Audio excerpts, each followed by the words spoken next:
Hi everyone, आज का जो हमारा टॉपिक है, जिस टॉपिक पे हमें डिस्कस करना है तो वो है ऑर्बिटल और ऑर्बिट के बारे में जानना।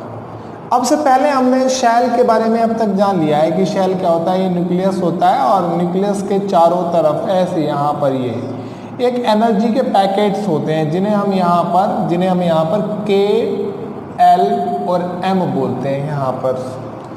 और इन शेल को जो ये हम 9th में 10th में जनरली हमें बेसिक जो लोअर क्लास है हमारे, वो लोअर स्टैंडर्ड की क्लास, वहाँ हम इसको डिस्कस कर चुके हैं। आज हमें बात करना है कि ये ऑर्बिट और ऑर्बिटल क्या होते हैं।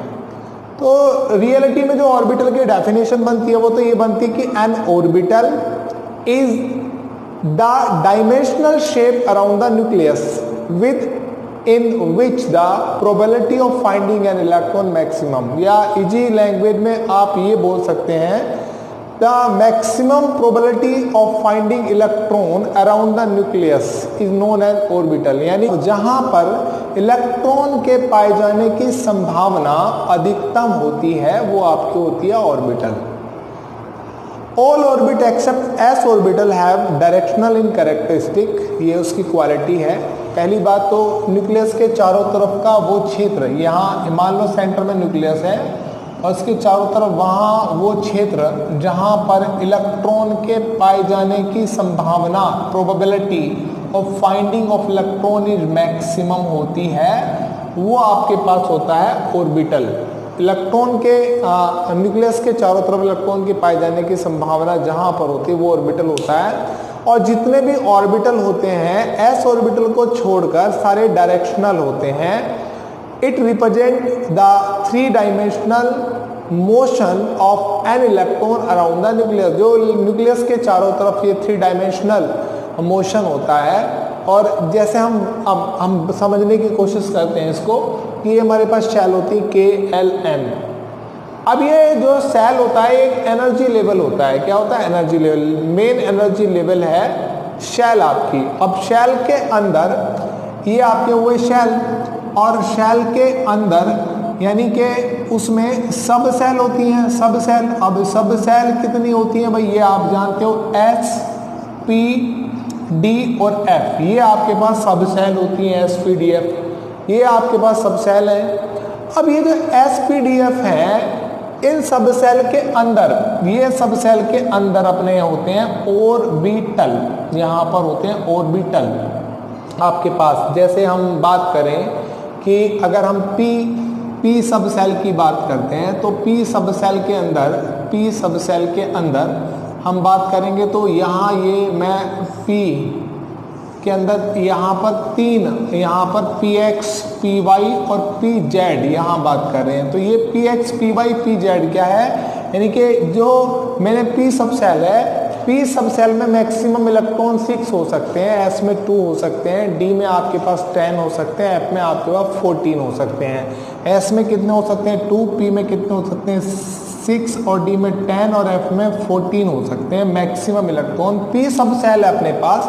अब पी सब सेल में मैक्सिमम आपके पास 6 इलेक्ट्रॉन हो सकते हैं और 3 बॉक्स से मैंने इसको रिप्रेजेंट किया। इस बॉक्स को यहाँ पर P X, P Y, P Z बोला जा रहा है, जिसे हम कहते हैं ऑर्बिटल। ये पी एक्स ऑर्बिटल है, पी वाई एक ऑर्बिटल है और पी जेड एक ऑर्बिटल है।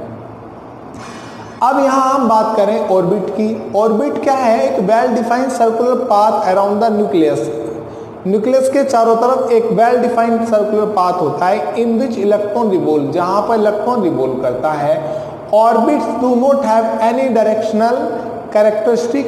It is represents the planar motion of the electron around the nucleus. All orbit are circular and disc like। यानी कि सिंपल अब शब्दों में अगर बात करें कि न्यूक्लियस के चारों तरफ, ये मेरे पास न्यूक्लियस है और यहाँ पे सपोज करो एक इलेक्ट्रॉन है, तो इलेक्ट्रॉन ऐसे घूम रहा है या इलेक्ट्रॉन ऐसे घूम रहा है यहाँ पर। तो एक वेल डिफाइंड पाथ जो होता है हमारे पास वो ऑर्बिट होता है। Orbit is a well defined circular path around the nucleus in which the electron revolving, जहाँ पर इलेक्ट्रॉन वो घूम रहा है उसकी बात कर रहे हैं। तो शेल के अंदर शेल के अंदर सब सेल होती हैं, सब सेल के अंदर ऑर्बिट होते हैं और ऑर्बिटल होते हैं, और ऑर्बिटल के अंदर जैसे हम ऐसे इलेक्ट्रॉन दिखाते हैं, एक इलेक्ट्रॉन ऊपर दूसरा इलेक्ट्रॉन नीचे, तो क्या है ये क्लॉकवाइज इलेक्ट्रॉन घूमता है, दूसरा एंटी क्लॉकवाइज होता है। तो ये वेल डिफाइंड पाथ जो आपका है ये ऑर्बिट है आपके पास, ये ऑर्बिट है। इसको कुछ और दूसरे तरीके से हम यहाँ समझते हैं। जैसे मान लीजिए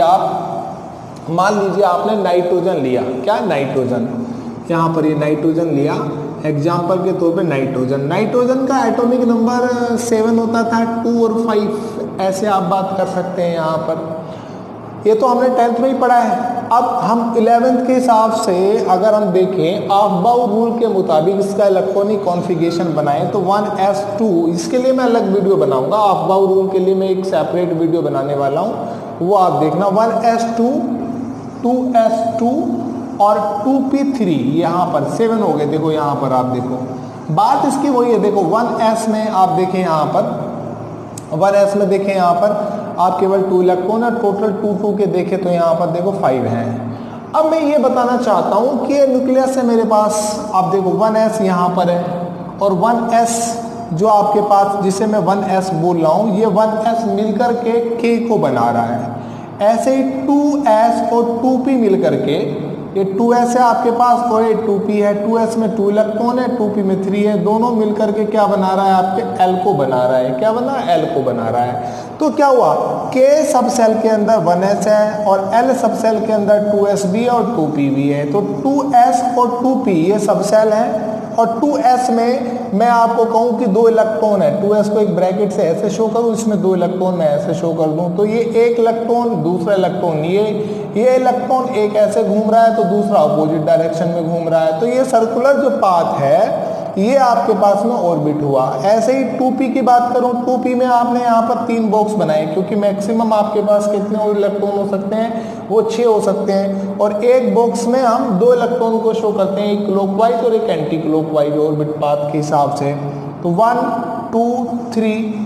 अब ये देखो ये जो आपके पास है जिसमें पहला इलेक्ट्रॉन है इसे px बोल रहा हूँ, दूसरा इलेक्ट्रॉन py बोल रहा हूँ और तीसरे इलेक्ट्रॉन जिसमें है उसको pz बोल रहा हूँ। यहाँ ये px py pz जो है ये एक ऑर्बिटल है और ऑर्बिटल में इलेक्ट्रॉन जो है वो एक पाथ पे घूम रहा है।